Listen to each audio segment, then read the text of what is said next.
संस्कृत व्याकरण में दूसरे पाठ के साथ उपस्थित हूँ।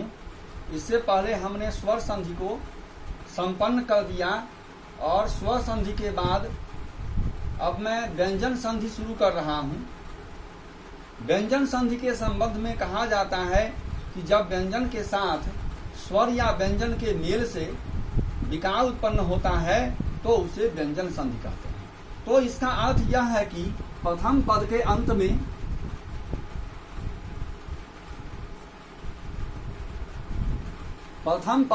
में एक व्यंजन रहता है।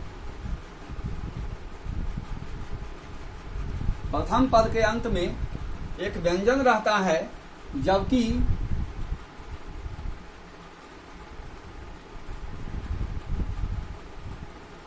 दूसरे पद के शुरू में या तो स्वर रहता है या व्यंजन रहता है, दोनों तरह की बात। लेकिन प्रथम पद के अंत में निश्चित रूप से व्यंजन ही रहेगा। दूसरे पद के शुरू में चाहे स्वर रहे चाहे व्यंजन रहे।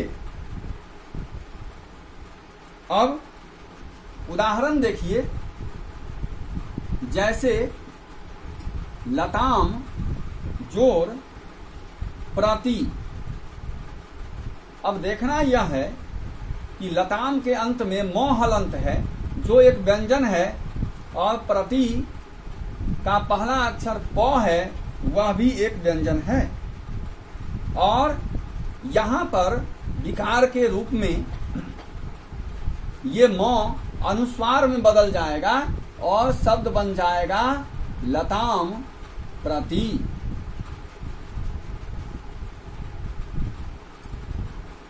इसी प्रकार तो मतलब ये हुआ, लताम का अंतिम अक्षर म था, प्रति का पहला अक्षर प था। इस व्यंजन के कारण ये म अनुस्वार में बदल गया। तो इस प्रकार हम देखते हैं कि प्रथम पद के अंत में व्यंजन और दूसरे पद के शुरू में स्वर या व्यंजन रहने पर विकार उत्पन्न होता है। ठीक उसी प्रकार और भी देखिए, जैसे पृथक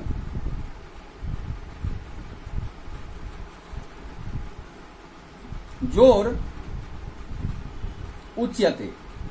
हमने यह उदाहरण इसलिए चुना है कि मैंने आपको पहले बताया कि प्रथम पद के अंत में निश्चित रूप से व्यंजन ही रहना है, लेकिन दूसरे पद के शुरू में स्वर या व्यंजन में से कोई एक।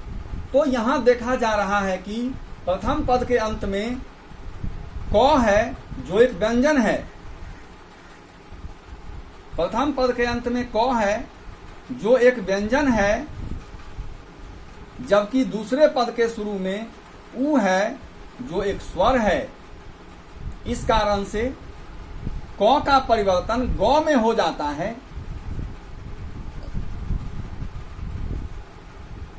ये बन जाएगा पृथक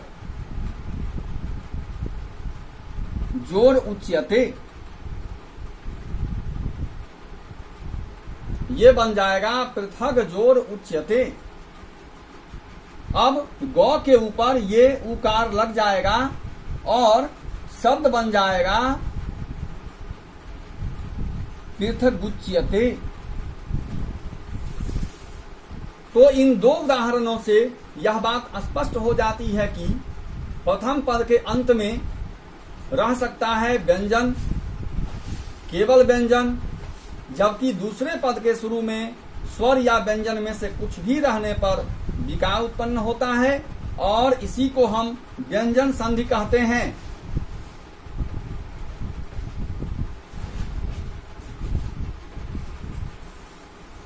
व्यंजन संधि के जितने प्रकारों को हम आपको पढ़ाएंगे, उनमें सबसे पहले आपको हम पढ़ाएंगे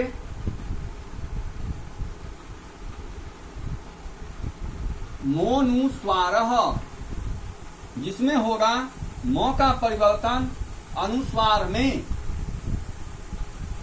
जो अभी आप देख रहे थे उदाहरण में कि म का परिवर्तन अनुस्वार में हो गया था, दूसरा होगा नत्व विधान।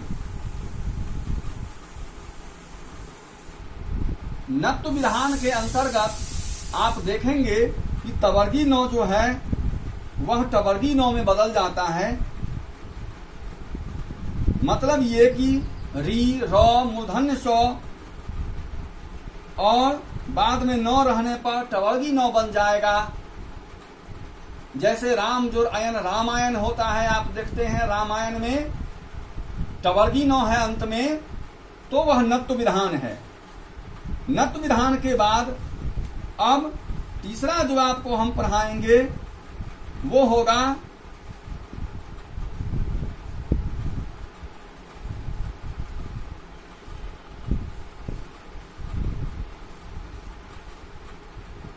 वर्ग के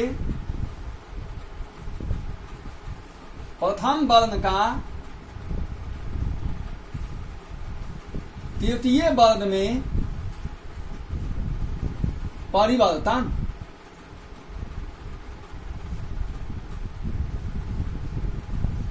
मतलब कि वर्ग का पहला वर्ण जो है वह अपने तृतीय वर्ण में बदल जाएगा, वह अपने तीसरे वर्ण में बदल जाएगा। जैसे अभी आप देख रहे थे पृथक जोर उच्यते पृथक उच्यते। इसके बाद चौथा हम पढ़ाएंगे आपको तो का चौ में